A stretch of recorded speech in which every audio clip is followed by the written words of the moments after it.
State sentinel में आपका बहुत बहुत स्वागत। मैं हूं रविंदर सिंह। एक वीडियो वायरल हुआ था। उस वीडियो के बाद हमने बहुत कोशिश की कि दोनों पक्षों का बात सुनी जाए, बात रखी जाए। आपको याद होगा कुछ देर पहले डिस्ट्रिक्ट उधमपुर से एक वीडियो वायरल हुई थी जिसमें पैंथर पार्टी के चेयरमैन हर्षदेव सिंह और उनके भाई परीक्षित सिंह के बीच कुछ नोक झोंक की वीडियो सामने आई थी। वीडियो काफ़ी वायरल हुई थी और लोगों के सवाल रहते हैं कि एग्जैक्ट हुआ क्या था उस दिन। परीक्षित सिंह जी, रिजल्ट आ गए हैं डीडीसी के। परीक्षित सिंह पहले सरपंच थे, आज डीडीसी के मेंबर हैं। भारतीय जनता पार्टी से आते हैं और अपने प्रतिद्वंदी को लगभग 3000 वोटों से इन्होंने पछाड़ दिया और डीडीसी के जो चुनाव हुए, जो रिजल्ट आए, उस पर कब्जा कर लिया। कॉन्स्टिट्यूएंसी जगानू से, डिस्ट्रिक्ट उधमपुर से इन्होंने पैंथर पार्टी के जो इनके प्रतिद्वंदी थे उनको हरा दिया।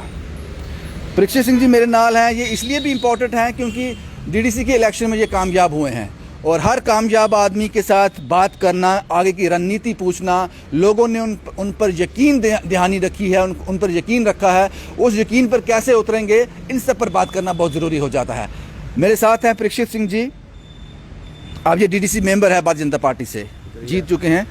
रविंदर जी, थैंक यू, शुक्रिया। परीक्षित जी, सबसे पहले मुझे ये बताएं क्योंकि लोग जानना चाहते हैं, जो वीडियो वायरल हुआ वो नहीं होना चाहिए था। वो आपका फैमिली मैटर था। कुछ चीज़ें ऐसी सामने आई जो पब्लिक डोमेन में नहीं आनी चाहिए थी, लेकिन बदकिस्मती से आई। एग्जैक्ट हुआ क्या था उस दिन? देखिए, पहले मैं आपको बताऊं कि मैं जो ये डीडीसी का डिस्ट्रिक्ट डेवलपमेंट काउंसिल का इलेक्शन हुआ है, उसमें डिस्ट्रिक्ट उधमपुर में एक जगानू कॉन्स्टिट्यूंसी पड़ती है, वहाँ से इलेक्शन लड़ा है। जो मेरी अपनी कॉन्स्टिट्यूंसी थी वो रामनगर सेकंड थी, वो रिजर्व थी एससी के लिए, और इस वजह से मैं वहाँ से इलेक्शन नहीं लड़ पाया। और दूसरी कॉन्स्टिट्यूंसी में मैंने इलेक्शन लड़ा है और मेरे अपोजिशन में जो थे तो वो वहाँ के सिटिंग चेयरमैन भी हैं बीडीसी के, संजीत जी, और तकरीबन 1 साल उनको चेयरमैन बने हुआ है और उनके साथ मेरा मुकाबला था। बाकी पूरी पार्टी जो है पैंथर्स पार्टी मेरे खिलाफ थी वहाँ पे, और वहाँ से जीत के आए हैं दूसरी कॉन्स्टिट्यूंसी में से। और अब हमारा इलेक्शन 13 तारीख को ख़त्म हो गया।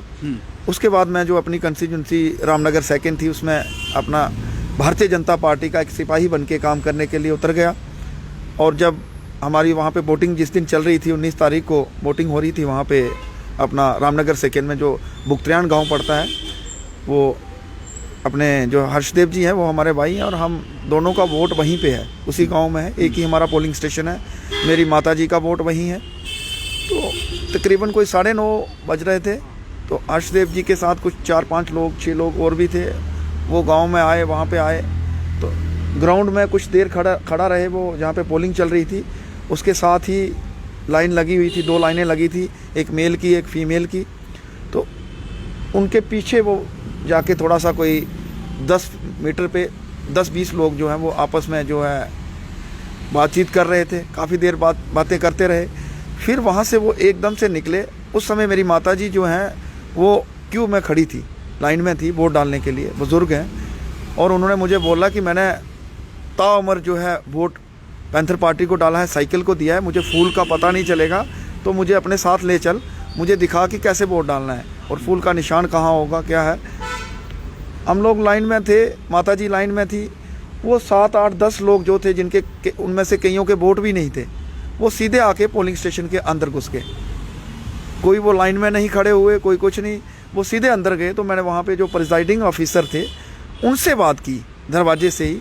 मैं अंदर पोलिंग स्टेशन के अंदर नहीं गया, मैंने दरवाजे से ही बात की और पुलिसकर्मी थे वहाँ पे, उनको बताया कि भाई सब लोग अगर लाइन में खड़े हैं तो ये लोग सीधे अंदर क्यों घुस गए, इनको भी लाइन में खड़े होना चाहिए। और साथ में कोरोना के चलते एक एक करके जो है वो अंदर जा रहे थे, सैनिटाइज उनको कर रहे थे, सैनिटाइज़र भी दे रहे थे, मास्क उनको दे रहे थे। और वो लोग जो अंदर घुसे, ना उनमें से किसी ने मास्क पहन रखा था, ना ही उन्होंने अपने आप को सैनिटाइज़ किया। वो सीधे 7-8 लोग जो हैं वो सीधे पोलिंग स्टेशन के अंदर घुस गए। मैंने सिर्फ इतना ही पूछा उनको कि ये लोग सीधे क्यों अंदर घुस गए।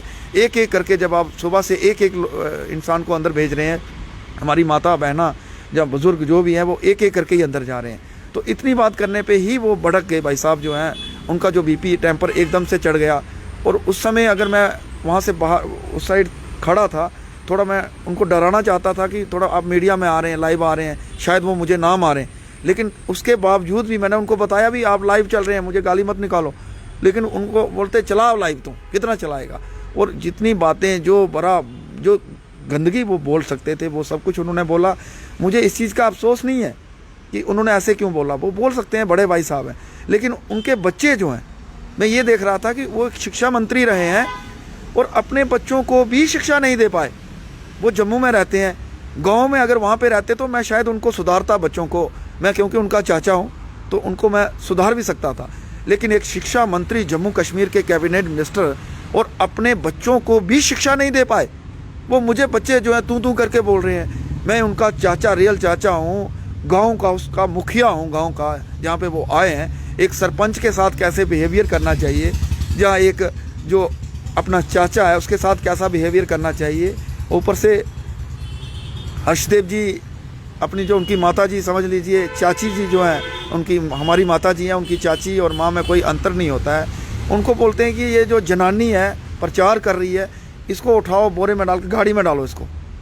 एक माँ के लिए ऐसी शब्द बोलना, और मुझे ये लगता है ऐसे, मतलब मैं अपना अनुमान लगाता हूँ कि इनका जो दिमागी संतुलन है वो बिगड़ चुका है। और कोई अच्छा डॉक्टर देख के मेडिसिटी में जाएं, दिल्ली में अपने गुड़गांव में जो मैदानता है वहाँ पे जाके कोई अपना ट्रीटमेंट करवाएं। जिस तरीके से ये बाकी लोगों के साथ, चाहे हमारे डिवीज़न कमिश्नर हैं उनके साथ किस तरीके से इन्होंने बिहेवियर किया, या हमारे डिप्टी कमिश्नर उधमपुर थे उनके साथ इन्होंने किस तरीके से बिहेवियर किया, एसएसपी उधमपुर जो थे उनके साथ क्या किया, डीएसपी थे रामनगर में उनके साथ क्या किया, अपने क्या नाम है, हमारे एक सरपंच हैं कैप्टन मोहन सिंह जी चुनौता से, उनके साथ क्या किया, अंग्रेज सिंह जी हैं एक हमारे चुनौता से ही चाचा जी हैं वो भी, उनके साथ क्या इन्होंने किया।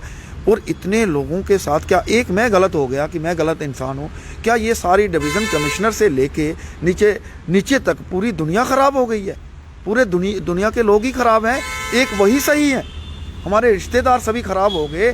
3-4 लोगों को इन्होंने इतना बुरा बोला, शायद आपने देखा हो पिछले दिनों, कोई 1 साल 1.5 साल पहले इन्होंने कान में उसको किस तरह से गंदी गाल निकाली, इतनी गंदी। और वो रिश्ते में हमारे चाचा लगते हैं, और चाचा को गाल निकाल दी, भाई को निकाल दी, और सारे एडमिनिस्ट्रेशन को भी बिगाड़ दिया।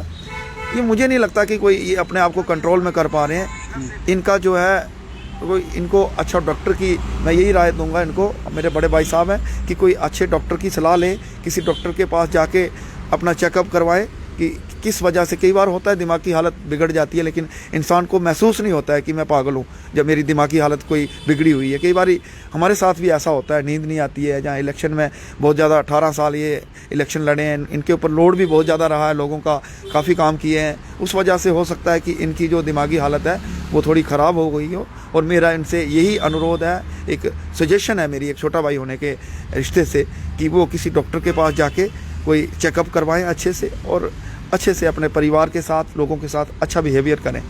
परीक्षित जी, ये बताएं कि आप उनका इतना सम्मान करते हो, आप कहते हो कि मैं बड़ा भाई मानता हूं उनको, बड़ा भाई बाप के समान होता है, लेकिन आप वो पैंथर पार्टी में हैं, आप बीजेपी में हो सकता है अपने अपने विचारधारा अलग हो सकती है, ये क्यों आप पैंथर पार्टी में क्यों नहीं हो, वो उसका क्या कारण है?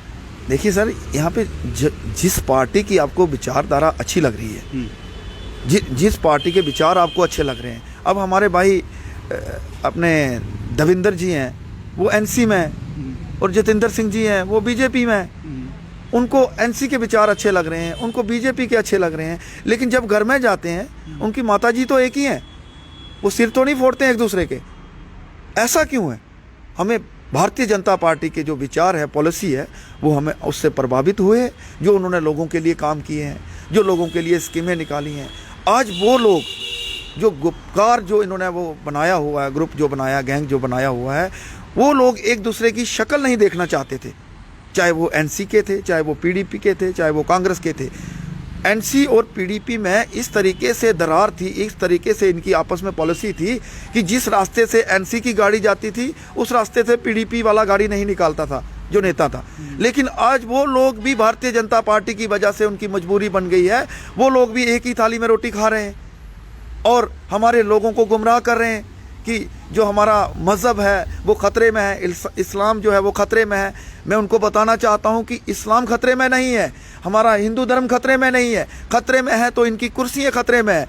जो इनको फैसिलिटी गवर्नमेंट की तरफ से मिली थी वो इनकी फैसिलिटियाँ सारी छीन ली गई हैं। इनको ख़तरा वो लग रहा है, हमारे गरीब लोगों को इनसे कोई भी ख़तरा नहीं है। परीक्षित जी, आप ये बताएं कि कुछ देर पहले जो क्योंकि पैंथर पार्टी का एक होल्ड है उधमपुर में, होल्ड रहा है, लेकिन अभी तो मैं नहीं कह सकता होल्ड है क्योंकि जो रिजल्ट सामने आए हैं वो बिल्कुल विपरीत हैं। 2 सीटें उनको वहाँ से मिली हैं, लेकिन माना जा रहा था कि एक बड़ा होल्ड है, वो दिखा नहीं। डीडीसी के चुनाव के जो रिजल्ट है उसमें दिखा नहीं वो होल्ड। क्या लगता है इसका कारण क्या है? क्योंकि कुछ देर पहले मैंने भीम सिंह जी का भी इंटरव्यू किया, जो फाउंडर मेंबर हैं पैंथर पार्टी के, मैंने उनका भी इंटरव्यू किया।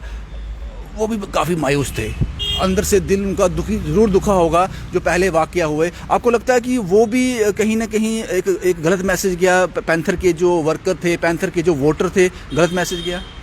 देखिए, ये बिल्कुल जो हमारे नेता हैं बिल्कुल हताश हो चुके हैं और इन्होंने पिछले दिनों प्रोफेसर भीम सिंह जी ने 70 साल अपनी ज़िंदगी के डोगरों के लिए दिए हैं। शायद आपने भी इनकी हिस्ट्री पढ़ी होगी। और उनके काफ़ी सद्दाम हुसैन उनके दोस्त रहे हैं, यासर अरफात जी उनके दोस्त रहे हैं, और बाहर के देशों में भी उन्होंने अच्छा अपना रुतबा बनाए रखा था। लेकिन ये लोग आज जो पैंथर्स पार्टी में आए, उनको उठा के उन्होंने विधायक बनाया, मंत्री बनाया। आज वही लोग जो हैं उनको पार्टी से बाहर निकाल रहे हैं। और ज़्यादातर लोग जो हैं जो पैंथर्स पार्टी के थे, बुज़ुर्ग थे, पुराने लोग जो थे, वो भीम सिंह जी के साथ जुड़े थे। जब उनको भीम सिंह जी को पार्टी से निकाल दिया तो वो लोग भी धीरे धीरे पार्टी का साथ छोड़ना शुरू कर दिया उन्होंने भी। यही कारण रहा कि जब उन्होंने अपने पिता के समान एक बुज़ुर्ग जो पिता भी हैं हमारे ताया जी हैं, उनकी इज्जत नहीं की, लोगों को गाली गलौज करना शुरू कर दिया। और जैसे हमारे मनकोटिया साहब थे, उन्होंने जिस तरीके से महिलाओं के ऊपर टिप्पणी की कि जो लिपस्टिक वगैरह गहरी लिपस्टिक लगाती हैं उन्हीं महिलाओं को इस पार्टी में जो है सीट ऊपर मिलती है, गद्दी बैठने का मौका मिलता है, जहाँ ये मुजरा करने वाली, ऐसे शब्द जो इन्होंने प्रयोग किए, यहाँ पे इस्तेमाल किए, वो भी एक वजह बनी है इनके हारने की। और जो हर्षदेव जी की जो शुरू से जो रणनीति रही है, जो मतलब उन्होंने जो उनके काम रहे हैं शुरू से, हमारे ऊपर लाठीचार्ज 2011 में हमारे ऊपर भी करवाया जब मैं पहली बार सरपंच बना। इस बार मैं दूसरी बार सरपंच बना हूँ। 2011 में पहली बार सरपंच बना था, उस समय भी हमारे ऊपर कोई तो काफ़ी ये वहाँ से विधायक भी थे, हमारे माता जी की बाजू तोड़ दी, घर के अंदर 500 पुलिसकर्मी घुस के एकदम से, गाड़ियाँ पुलिस लाइन से आ गई। लेकिन हम इन लोगों से घबराने वाले नहीं हैं, डरने वाले नहीं हैं। हम ये बताएंगे कि हम अगर लोगों के साथ चल रहे हैं, लोगों के काम कर रहे हैं, तो लोग आपके साथ जुड़ेंगे।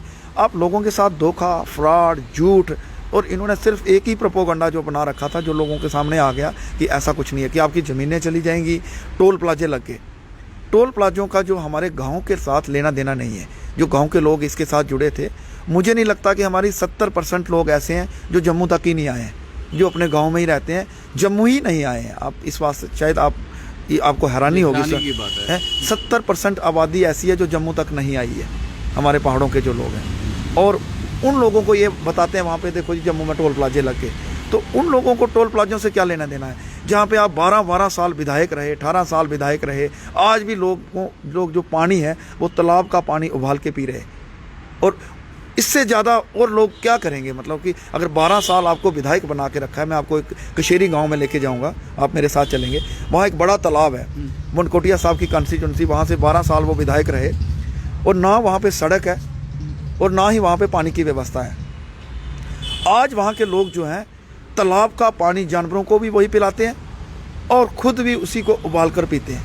मजबूर हैं वो लोग। बदकिस्मती है ये, बदकिस्मती है। और जब शादी ब्याह उनके घर में कोई होता है तो घोड़ों खच्चरों पर 4 किलोमीटर से पानी लेके जाते हैं।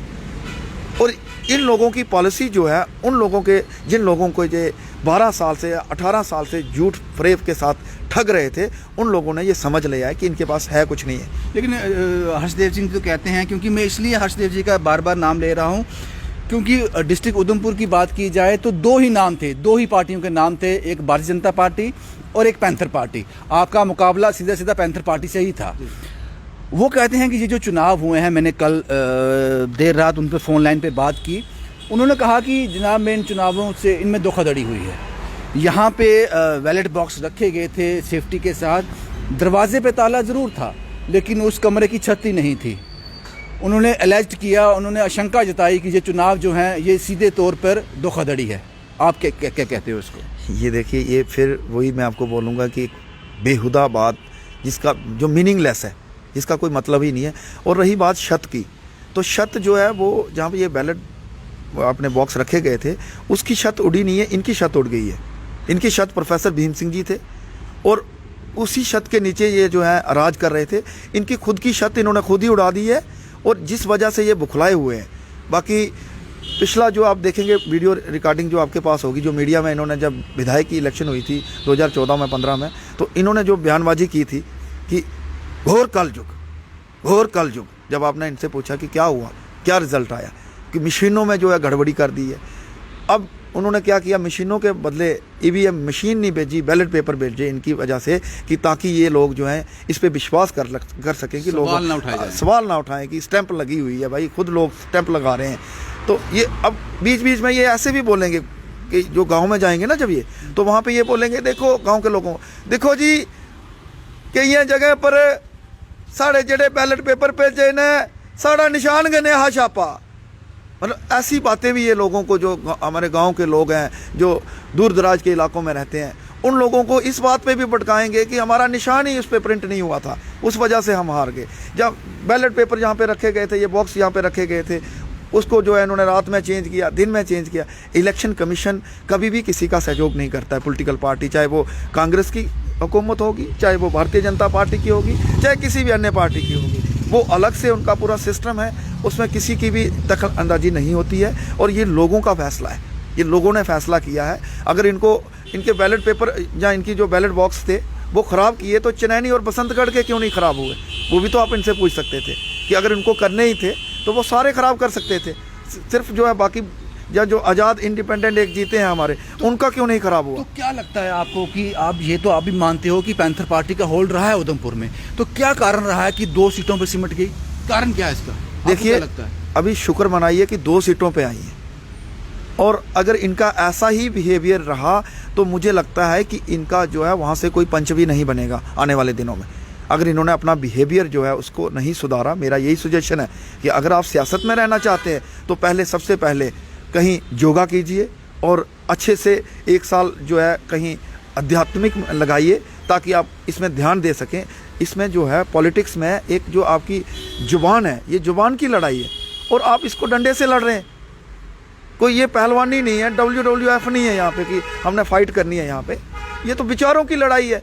आज मोदी जी ने पूरे हिंदुस्तान, पूरी दुनिया पे जो है अपने विचारों से फूल बरसा के जो है आज दुनिया उनके पीछे घूम रही है, आज लोग उनके पीछे घूम रहे हैं। और इतनी सारी स्कीम, इतनी सारी पॉलिसी निकाली है कि मैं आपको बताऊं कि मेरी जो कॉन्स्टिट्यूंसी जगानू थी, उसमें 40 बच्चे जो है स्कॉलरशिप लिया हुआ है उन्होंने, जो अपने PM स्कॉलरशिप में बाहर पढ़ने के लिए गए हैं। कोई पुणे में पढ़ रहा है, गरीब परिवार से, बिल्कुल गरीब परिवार, दिहाड़ी मजदूरी करते हैं, कच्चे मकान टूटे फूटे हैं, लेकिन बच्चे 15-15 लाख रुपया PM स्कॉलरशिप से बाहर पढ़ रहे हैं। कोई पुणे में पढ़ रहा है, कोई दिल्ली में पढ़ रहा है। मैं आपको वहाँ पे लेके भी जाऊँगा, उनका इंटरव्यू भी आपसे करवाऊँगा। परीक्षित जी, एक आखिरी सवाल आपसे। जी, एक आखिरी सवाल। हमें पता है कि भारतीय जनता पार्टी ने काफ़ी एफर्ट लगाए हैं इस इलेक्शन को जीतने के लिए, इसको सकारात्मक बनाने के लिए काफ़ी योगदान रहा है। दिल्ली से चेहरे भी आए जिन्होंने यहाँ प्रचार प्रसार किया, लेकिन एक बात याद रखिएगा, आप जीते नहीं हैं, आपके सर पर एक रिस्पॉन्सिबिलिटी दी है लोगों ने, आप पर विश्वास किया है लोगों ने कि आप उनकी उन्नति का कारण बनेंगे, आप उनको प्रोग्रेस की ओर लेके जाएंगे। लेकिन ये याद रखिएगा, जिन्होंने वोट दिए हैं वो अब दिल्ली नहीं जाएंगे, वो आपका चेहरा देखेंगे। आप उसके लिए तैयार हो? सर देखिए, हमारे पास पूरी टीम है, हमारा सेंटर में जो सरकार है, गवर्नमेंट है पूरी। हमारे 2-4 मसले जो है इतने ख़तरनाक हैं, मैं आपको बताऊं कि 2013-14 से हमारी लाइबिलिटी जो नरेगा की मटेरियल की है, तो वो हमने अनुराग ठाकुर जी जो हमारे फाइनेंस मिनिस्टर हैं उनसे भी इस बारे में जो है सलाह मशवरा किया है कि करोड़ों रुपए हमारी लाइबिलिटी जो मटेरियल की है, मैं उसको चंद दिनों में जैसे तैसे भी है उसको हल करवाएंगे। पूरी हमारे ये स्टेट का मसला है, शायद आपने भी कई बार देखा हो हमारी एजिटेशन, ख़ास तौर पे हमारे डिस्ट्रिक्ट उधमपुर का जो है तकरीबन 25 करोड़ रुपया जो है वो लाइबिलिटी है मटेरियल का। जो गरीब लोगों का है, जो घोड़े खच्चर वाला है, कोई पत्थर तोड़ता था, उसका पैसा है, वो बात किसी ने भी ऊपर तक नहीं पहुंचाई। आप उसको उठाने वाले हैं। बिल्कुल। और बाकी पानी का मसला हमारा इतना ज़्यादा है कंस्टिट्यूंसी में, और पानी की जितनी भी समस्या है हमारी, मैं उसको पुरजोर लगा के उस समस्या को हल करूँगा। और जहाँ पे रोड नहीं है, बिजली की समस्या, 1-2 गाँव ऐसा है यहाँ पे बिजली की समस्या है, उसको भी हल करेंगे। अगर हमारे पास सरकार है, सेंटर में सरकार है, जम्मू में भी हमारा अच्छा रुतबा है, तो हम क्यों नहीं कर सकते हैं लोगों के? क्यों हम बार बार रैलियाँ करते हैं, या किसी को बाहर से बुलाने की क्या ज़रूरत है? हम काम करके दिखाएंगे। अगर लोगों ने हमें अपना नुमाइंदा चुना है तो हम काम करेंगे, भरपूर काम करेंगे और लोगों की सेवा करेंगे। शुक्रिया परीक्षित जी हमसे बात करने के लिए, क्योंकि काफ़ी कियास लगाए जा रहे थे। एक विडंबना थी कि आखिर उस दिन हुआ क्या था। परीक्षित जी से हमने बात की। हर्षदेव सिंह जी ने भी अपना स्टेटमेंट था वो मीडिया के सामने रखा। उन्होंने भी कहा ये कहानी आप तक पहुंचानी बहुत ज़रूरी थी, और ये परीक्षित सिंह ने आपसे मुलाकात करानी भी ज़रूरी थी। हो सकता है कि आने वाले दिनों में, क्योंकि 5 साल इनके पास हैं, हो सकता है कि आने वाले 5 सालों में जो इन्होंने दिक्कतें बताई, उन्होंने ये भी बताया कि वहाँ के लोग तालाब का पानी उबाल कर पीते हैं, बिजली की समस्या है, सड़क की समस्या है। शायद हम उम्मीद करते हैं कि जो विश्वास लोगों ने परीक्षित सिंह पर जताया है उस पर ये उत्तीर्ण होंगे। जम्मू से शुभम कुमार के साथ Ravindra Singh, the state sentinel के लिए।